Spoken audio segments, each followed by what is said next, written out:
This is the Red Line, and I am your host, Jimmy Red. Thanks for tuning in. Super Bowl 52 just happened on Sunday. Man, was it amazing. That's all I have to say about that. But let's go into depth because I have a lot that I really want to say about this Super Bowl. Super Bowl 52, a rematch of Super Bowl, I think it was 39. It was an amazing Super Bowl back then when the Patriots won 24-21 in a field goal. So this one here didn't disappoint either. It was amazing. The Eagles won the game 41-33 over the favorite New England Patriots. They stopped Tom Brady from getting his 6th Super Bowl ring. So that was really, really cool to see. Also awesome that Nick Foles did it. Nick Foles beat the great TB12. How about this here, though? This is crazy for you. Nick Foles was the first quarterback since Tom Brady to start the season as a backup and win a Super Bowl. Tom Brady was the last one to do it. Nick Foles was this one to do it. That's pretty nuts, isn't it? Nick Foles had a game beyond belief of games.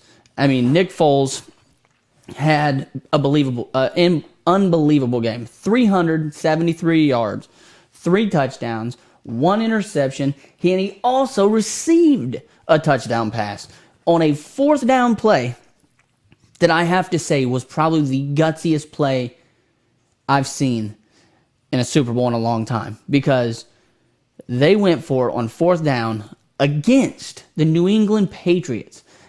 And it was crazy. He comes under center.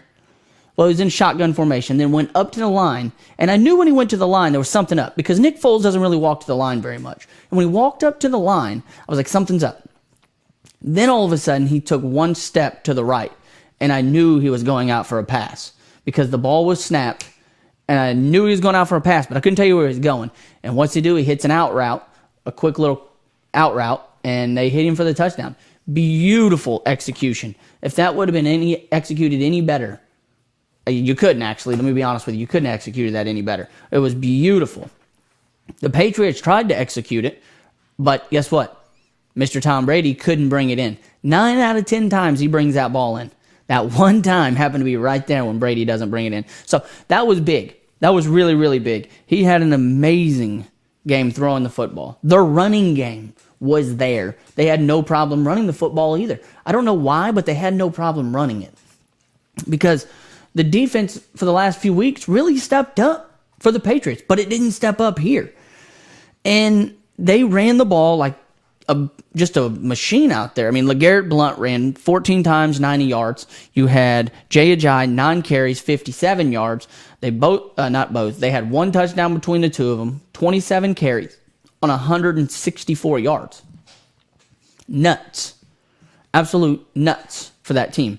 I mean, they had no problem moving the ball, doing whatever they wanted, punching it where they wanted, and just running all over the Patriots, which is excruciating. And then Nick Foles, who was the backup, as I said earlier, won the MVP. So him winning the MVP now obviously is going to put him in line for a chance to become a starting quarterback somewhere. Well, we know that there are 2 teams that are really looking. Arizona needs a quarterback and Denver needs a quarterback. Well, we know that Alex Smith got traded from the Chiefs to be a Redskin. So wherever Cousins doesn't land, Nick Foles could land. Or do you keep Nick Foles and use him as a backup because he knows he's just an average quarterback who got on a hot streak? Or does somebody pay him?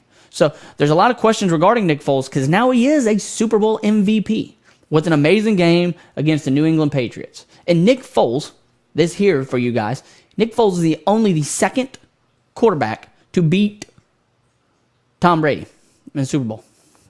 The other one would have been who? Eli Manning. So Eli Manning beat him twice, and he beat him once. So pretty crazy that Nick Foles puts his name to an elite list there. And then their coach, Coach Peterson, sorry. I don't know if you know this, but he used to be the quarterback for the Cleveland Browns. So in 2000, he was a quarterback for the Cleveland Browns, and now he is the head coach for the Philadelphia Eagles, and he's Super Bowl champion. So It's pretty nuts. And also, I don't know if you guys know this, but Nick Saban and Bill Belichick have never won a championship in the same year in this decade. Think about that. Same year. So that means 2009, 10, 11, 12, 13, all the way up to now. In the exact same year, Bill Belichick and Nick Saban have neither won them at the same time. So the same year he wins, he doesn't win. To have two iconic coaches like that not winning the same year is crazy. To me, that's mind-boggling because you kind of look at stuff like that and you say, oh, stuff just lined up that way. It's a fluke. I don't know because it's happened every time for like the last 10 years. So I don't know if that's quite a fluke anymore. But I really want to get back to this game, and I want to talk about two specific plays here that I think changed the game a lot. And those two plays were the reception in the back of the end zone by Coleman.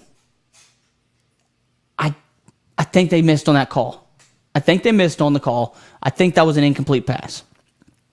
The reason behind it is the NFL has came out this whole year and stated and showed the rules by watching all of their games that if you lose the ball for any amount of time with this slow motion replay, which I think is a terrible thing for the NFL, by the way, because it's making the game slower for one, and B, you're breaking a play down for almost milliseconds. Of course, if you run with the football for 40 or 50 yards, it's going to shake because it's an oblong object and it's not going to stay still. So I think you need to look at it in slow motion, but not by milliseconds, slowing it down so it's so slow that, oh, the ball bobbled.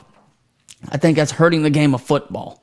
But at the same time, that one there, you can see it in regular slow motion that the ball went from his arms to his hip. When it stopped on his hip and he hit the ground, that he still had control of the ball. But when it went from his arm to his hip, he briefly lost control. And at that time, his foot stepped out of bounds, and he lost control and was out of bounds. So it would have been an incomplete pass. So that one there, I disagree with. And I agree, but I disagree, if that makes any sense, with the second play, which is the play where Zach Ertz scored the touchdown to pretty much seal the game. At the time, it put him ahead, but now looking at it, it was the touchdown that sealed it until the strip sack that they put on Brady in the second to last series. But I agree with that, but I don't agree with that at the same time. I agree that it was a touchdown. 100% agree that was a touchdown. And the reasoning behind it was he caught the ball, turned upfield, and became a runner. Was no longer a receiver, became a runner with the ball. All the ball has to do as a runner is break the plane. The ball broke the plane. Exactly the rules right there in numbers. The problem I have with it is that the NFL had the exact same play with the Steelers with Jesse James. He caught the ball, turned upfield, hit the ground, held the ball, and it broke the plane, and they said, no touchdown for Jesse James. The problem I have, though, as I said, is that they played a double standard. They gave it to one, but didn't give it to the other. That's playing favorites, and I do not like. I'm not saying I don't like that. I just disagree with it. I think if you call something for one guy, you should call it for the other. I know you put an element in there of difference, and that is your official. But the official makes the call on the field. New York makes the ultimate decision. So New York looks at it with the same people probably every week, and they change their mind on those two plays that are identical. And that's what's got me frustrated a little bit. Do I have a problem with it being a touchdown? No. The only problem I have is they got double standards there.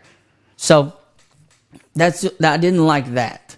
And then at the end of the game, there was a lot of pushing and shoving. And I understand when it's a ball like that at the end and it's a Hail Mary, it's game on. It's free game. But at the same time, Chris Hogan was absolutely obliterated, like 20 yards up the field, hard and held and everything. But was Brady in the pocket? Was he a runner then? And if he came out of the quarterback box, was it legal? You'd have to look at that to see. I don't know. And there was just so many elements like that left it up for interpretation of who won that game or should have won that game. But those two plays that I just discussed, the touchdown with Coleman and that Zach Ertz catch. Sorry, Jesse Ertz is the quarterback for Kansas State there. Got him confused. But Zach Ertz touchdown I think were the two key plays in that game that really, really made a big, big deal. So that hurt for them. Now, on the other side of the ball, the Patriots had an amazing game as well. I mean, their game was almost flawless. I mean, when Brady goes out there and has an absolute annihilation of a game, I mean, 505 yards. 505 yards. It is incredible. I don't think there's been anything like that. He goes and tops his own record. It's crazy. I mean, the Patriots had 613 total yards of offense. The most ever in a Super Bowl. Most ever. I mean, in a regular season, postseason, anything. 613 yards. 505 came from Brady's arm. Wow. Incredible. That is incredible to me. And I mean, between the two teams, like I was saying, it was the most yards ever scored in an NFL game. Most ever. 1,151 total yards. 1,151 yards. That is a ton of yards. Defense, I don't know where it was. It was completely offensive, and it looked like a Big 12 college football game. No knock on the Big 12, but I, as a football guy, like to see both sides of the football played, offense and defense. But the people who like to watch football and the people that are entertained by the sport of football, they like offense. They like scoring. That's what they like. So this made this a great Super Bowl for the NFL, and it's really going to help them out in years because the offense was there. And the people who like football, what do you watch a football game for? You don't watch it to somebody get tackled hard, because Brandon Cooks did. He got destroyed, and most people are like, wow, okay, that was not a clean hit, and that was the end of that. They love to watch and see touchdowns. They love scoring plays, big plays. They love it. They don't care about the defensive side of the football. They like offense, offense, offense. And that's what this game was all offense. Sorry I got off there on a little spurt real quick. But like I was saying, Brady's game was just beautiful. 3 touchdowns, zero interceptions. He did have that strip sack, though. That hurt. That one was not the best. The running game was actually pretty decent, showed up this week, unlike what it did the first week, or the week 2 weeks prior to that against Jacksonville when they ran for like 46 yards or something. This time they ran for 123 yards on 22 carries, got a touchdown with James White, and then you had good running. I mean, you had Chris Hogan who got a carry, you had White, you had Lewis, Burkhead even stepped in a couple times, so that was good to see. Gronk had a huge game. I mean, he had 9 catches, 116 yards, but the biggest game of all was Danny Amendola.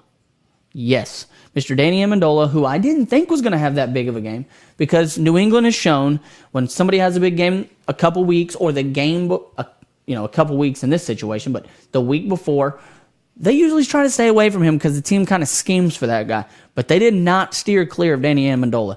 Every time he needed to go to someone, he hit Danny Amendola or Gronk.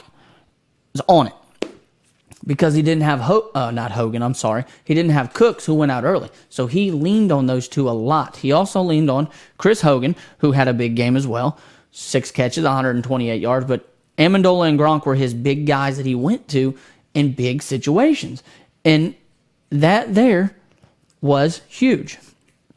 A couple other things about that game, the Eagles have now joined a pretty cool list of people, I think, of teams that are, trying to find this here for you, that are winning, have won World Series, Stanley Cup, NBA Finals, and the Super Bowl. So they have joined a pretty elite group of cities. The city of Philadelphia has with that. I mean, the only cities to win the Super Bowl, the Stanley Cup, the World Series, and the Super Bowl are Chicago, which has done it, Boston, LA, and Philadelphia. So there's now 4 cities that have won everything. And they were the last ones to do it this year when they did it. So that's really cool for the city of Philadelphia.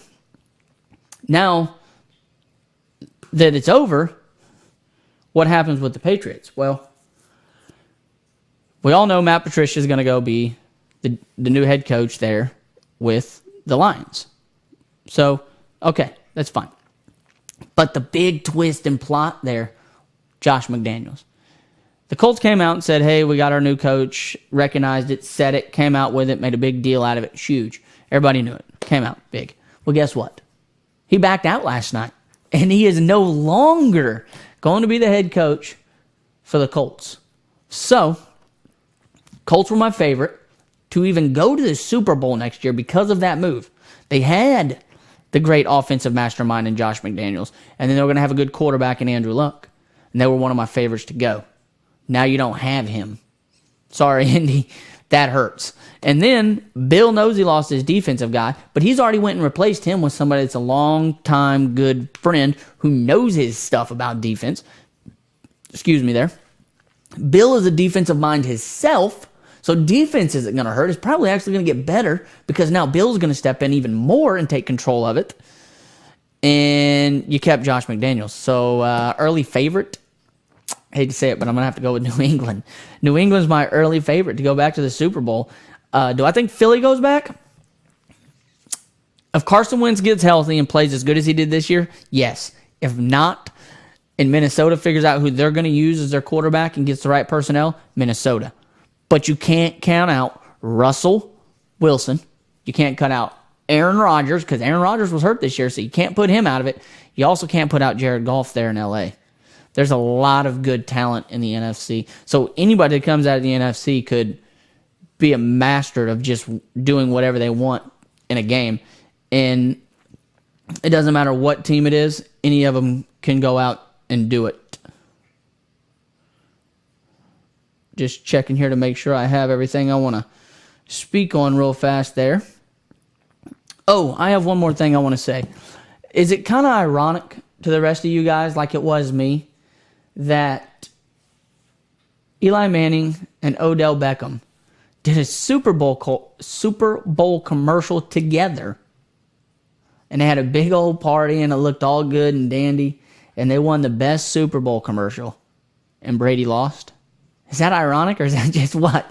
To me, it's funny. I think it's funny that happened because of the fact of they were the ones who were the people who could beat Brady, and now they're in a Super Bowl commercial, and Brady loses. To me, that's pretty funny. So, I broke the Super Bowl down for you guys. I hope you guys thoroughly enjoyed it. I really, really do. Because I know I did. I know March Madness is coming up, another big tournament. But for now, since it's all over, and the Super Bowl's done, and football's over, and we can all go back to normal because football's over, and I can go to being upset because it's over, I guess I'm going to switch over to NBA, and you guys tune in next time and watch the RedLine when I talk NBA. We'll see you guys then.